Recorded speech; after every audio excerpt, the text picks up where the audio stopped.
Les hablamos ahora del precio de la luz y es que la semana pasada les dimos aquel dato de la inflación ha bajado y esto se ha debido mayormente también al descenso del precio de la luz. La luz se mantiene alta pero menos de lo que estaba, Nerea. Eso es, lo has explicado muy bien, Blanca. Lo cierto es que sube el precio de la luz, pero si lo comparamos con días anteriores está más barata que, por ejemplo, hace un año. Hablábamos de cifras que superaban los 140 euros el megavatio hora y ahora estamos rozando estas cifras que están viendo. El jueves de la semana pasada estaba a 43,56 euros el megavatio hora de media, el sábado estuvo a 46 y en el día de hoy el precio medio para hoy está en 87,85 euros el megavatio hora, así que se ha encarecido con respecto a la semana pasada, pero sigue estando en valores bajos con respecto a hace un año, por ejemplo. ¿Cuáles van a ser las horas más cara y más barata? La más cara hoy de 8 a 9 de la noche estará en 176 euros el megavatio hora, así que eviten poner los electrodomésticos que más consumen durante esa hora del día. Y la hora más económica entre las 3 y las 4 de la tarde, donde el megavatio hora estará a tan solo 2,4 euros.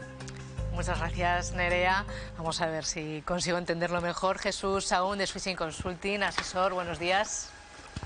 ¿Qué tal? Buenos días, encantado de estar con vosotros, hablando de energía, tema que nos apasiona. Hablando de energía y también hablando del precio de la luz, que nos apasiona y nos interesa, porque claro, nos acaba de demostrar nuestra compañera Nerea que la luz hoy está cara, pero es cierto que aunque está alta, está menos que hace un año y eso ha ayudado a bajar el precio de la inflación, o sea, el índice de la inflación. Así es, y sobre todo, pues como bien señalabais con vuestros datos, está el doble que ayer. Es decir, los fines de semana en España la demanda energética baja, pues porque sobre todo las actividades laborales e industriales no son tan intensivas en demanda de electricidad, pero llega el lunes y es cíclico que comienza a subir el precio de la electricidad. Exactamente está al doble. Entonces, vemos también que además de que día a día el precio de la electricidad varía, dentro del día la electricidad intradiaria también sufre profundas variaciones. Vemos como de los 2,4 euros megavatio hora en las horas centrales del día a los 176 se multiplica exponencialmente. ¿Y esto por qué? Pues por una razón más o menos sencilla de entender, y es que la gran potencia en electricidad producida por el sol, fotovoltaica, y por el viento, eólica, que hay en España, ayuda a que las horas centrales del día el precio baje. Y cuando el sol cae y la demanda energética sube, que esto es precisamente entre las 8 y las 9 de la noche, pues los precios se multiplican. Hay que estar muy atentos porque ahora mismo estaba consultando el mercado de futuros y parece que estos precios medios que rondan los 70 a los 80 euros megavatio hora se van a mantener durante los próximos meses para relajarse hasta el mes de marzo más o menos, que comenzaría a bajar, por lo cual hay que estar muy atento a lo que sucede con el precio de la energía en España. Jesús, acabas de hablar de ese mercado de futuro que, bueno, en temas económicos y energéticos es difícil hacer predicciones, pero entiendo que sí que se puede adelantar una tendencia, sí, ¿no? Lo que nos va a venir. Acabas de hablar de marzo, pero a corto plazo, de aquí a final de año, ¿cuál es la previsión de los precios de la electricidad que vamos a tener que asumir los españoles? Lo que ahora mismo los indicadores y las gráficas predicen y sobre todo anticipan es que los precios se van a mantener en una horquilla de entre 70 y 85 euros megavatio hora. Esto no significa que en el otoño y en el invierno haya picos no todavía predichos, como pueda ser una ola de frío, que hagan que los precios suban exponencialmente durante la ola de frío y luego vuelvan a relajarse. Eso lo hemos vivido en años normales, ¿de acuerdo? Otra cosa es que puede haber elementos geopolíticos, esperemos que no sean así, que hagan que se altere no tanto a nivel meteorológico el componente del precio, sino a nivel de, por ejemplo, una escasez en el suministro de gas natural. Eso fue lo que pasó durante la invasión de Rusia a Ucrania. Eso, en principio, este año, pues a corto plazo, pues no está previsto. Otra cosa es que hay grandes conflictos geopolíticos en el mundo, sobre todo el conflicto de Oriente Medio, que puede hacer de un día para otro que la cosa cambie. Por eso, los que nos dedicamos a estas cosas estamos no solamente viendo cómo se comporta la producción de energía, cómo se comporta la demanda, sino también qué elementos geopolíticos hay que pueden hacer variar estas cuestiones. Para eso hay que estar muy atentos, la verdad. Pero en principio, y por calmarnos, esta horquilla de los 70 y los 85 euros megavatios parece que es la que va a marcar el próximo otoño hasta comienzos de 2025. Jesús, le quiero hacer una pregunta a nuestra contertulia Isabel Nerín. Hola, Muy bien. Hola, buenos días. Bueno, es que estaba yo pensando, igual es una tontería lo que le voy a decir, pero... Seguro que no. Bueno, vamos a ver, pero dada la oportunidad que tenemos aquí de hablar con expertos y con gente que conoce bien el asunto, estaba yo pensando que, claro, como aquí hemos comentado también la gran cantidad de energía eólica que se produce en la Comunidad Autónoma de Aragón, que proporcionamos a otras comunidades, ¿no? Entonces estaba yo recordando lo de la excepción ibérica. Entonces, igual se podía plantear una excepción aragonesa para que los aragoneses tuviéramos unas facturas de la luz más económicas en función de todo lo que producimos.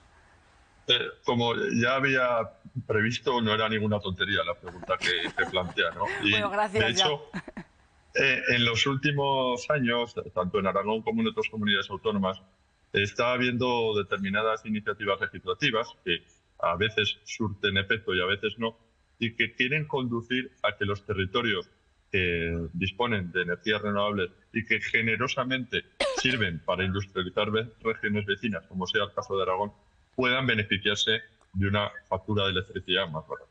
¿De acuerdo? Como todo esto, no solo la técnica debe hablar en estas cuestiones, sino que sobre todo es la política. Hoy, y ahora mismo estoy hablando desde el aeropuerto de Milán, que tenía una reunión aquí, veo como en Galicia, por ejemplo, van a impulsar una comercializadora mixta, pública y privada, precisamente para intentar beneficiar a todo su tejido productivo de Galicia, pues para ser más competitivo. Aragón, pues Aragón es una tierra generosa en la exportación. Desde los primeros saltos de agua a principios del siglo XX en el Pirineo aragonés, pasando luego por los lignitos de Teruel y la energía generada por las centrales de Aliaga, Escucha, etcétera, hasta la energía fotovoltaica y eólica de Aragón, sirve para afianzar el tejido industrial de Valencia, Cataluña, País Vasco, Navarra, etcétera. Tenemos una oportunidad de que Aragón no solamente siga siendo generoso con los demás, sino que también podamos beneficiarnos de ese tipo de energía producida aquí. Estoy totalmente de acuerdo. Jesús, bueno, pues muchísimas gracias. Sí, muchas gracias, Jesús, porque que me diga que no es una tontería y que además lo ha explicado muy bien. Y ojalá. Bueno, Jesús, muchísimas gracias. Además, sí, desde el aeropuerto ya escuchamos también ese sonido de fondo. Muchísimas gracias por atendernos. Sí, bueno, pero aún falta un rato para que salga el vuelo. Muchísimas gracias. Buen vuelo, Jesús. Muchísimas gracias por atendernos. Hasta luego. Y sobre todo por ayudar a que comprendamos cómo funciona el mercado de la electricidad y lo que nos espera por delante. Bueno, pues el titular sería ese, que a medio plazo, si no pasa nada, que no podamos controlar, como decía, grandes conflictos, etcétera, el precio de la electricidad se va a mantener, como estamos conociendo en estos días. A lo que esto se sumaría, podríamos sumar, para también como objeto de debate, que mañana termina esa reducción del IVA de los alimentos básicos. No es que termine, se termina esa eliminación del 0%, mañana 31 de septiembre se va ampliando progresivamente hasta el año 2025. De momento, la luz, Carmen, sin sustos. Sí, por ahora, esperemos que no pase, que en el fondo es una buena noticia, y en el fondo es una buena noticia también que se quite la rebaja del IVA de algunos alimentos básicos. Eso quiere decir, me pido con cara rara, Antonio, es que entramos en una senda de normalidad. De normalidad me refiero en conflictos internacionales, no de normalidad en cuanto a la inflación, porque sabemos que la inflación en España, la que tiene que ver con los alimentos, sigue estando por encima de la media europea, y eso sí que es una muy mala noticia. Pero lo que sí que es buena noticia es que la crisis esta de la subida de los tipos, en este caso no por la demanda, sino por la oferta que pasó el año pasado, hace 2 años con la guerra de Ucrania, eso parece que vuelve a otra senda.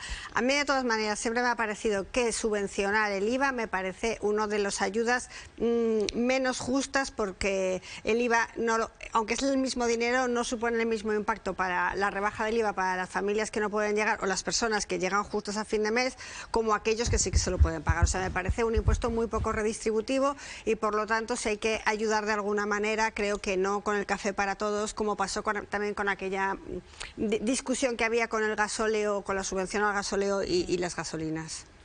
Antonio.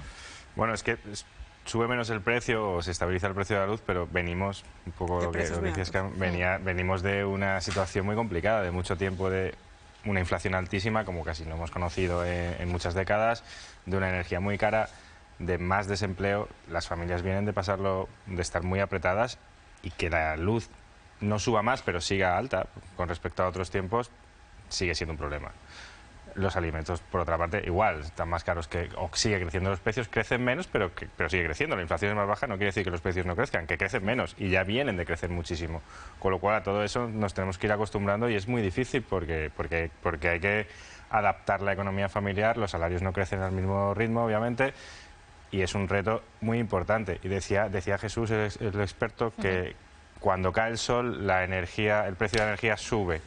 Y es que hemos basado nuestro mix energético, nuestra infraestructura energética, con buena voluntad, yo creo, por muchos, en las renovables, que hacen que sea muy cara la luz.